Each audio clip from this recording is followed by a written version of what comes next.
వాళ్ళ యొక్క registration, data సేకరణ, అంటే మహానాడికి ఎవరెవరు వస్తున్నారు, ఎక్కడి నుంచి వస్తున్నారు, ఎంతమంది వస్తున్నారు అనేటువంటిది ఆ వివరాలన్నీ సేకరించి రిజిస్టర్ చేయటం అంటే అది పార్టీ కేడర్ చేయాల్సినటువంటి పని. ద్వితీయ శ్రేణి పార్టీకి నాయకులు ఆ పనులు వీళ్ళకి అప్పచెప్పారు. డెలిగేట్లకి పొలిటికల్ మీటింగ్కి పొలిటికల్ పాసుల్ని జారీ చేసేటువంటి పని ఎవరికి అప్పచెప్పారా అంటే విఆర్ఓలకు అప్పచెప్పారు. ఇది ఇక్కడ.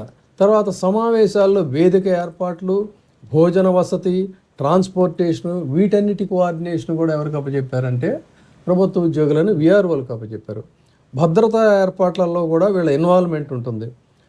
ఎక్కడెక్కడ ఏం చేయాలి, ఏంటి, ఎలా, రూట్లు ఏంటి, ఇవేంటి, అవన్నీ కూడా.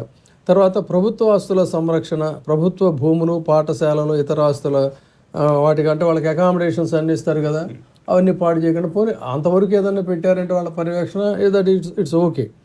ఇలా ఇటువంటివన్నీ కూడా చేశారు. తర్వాత వాళ్ళకి ఈ డైరెక్షన్స్ ఇవ్వడం, ఇవన్నీ కూడా ఇంకా ఇందులో చాలా కార్యక్రమాలు ఉన్నాయి వాళ్ళకి అప్పచెప్పినటువంటి బాధ్యతలన్నీ కూడా చూసుకుంటే.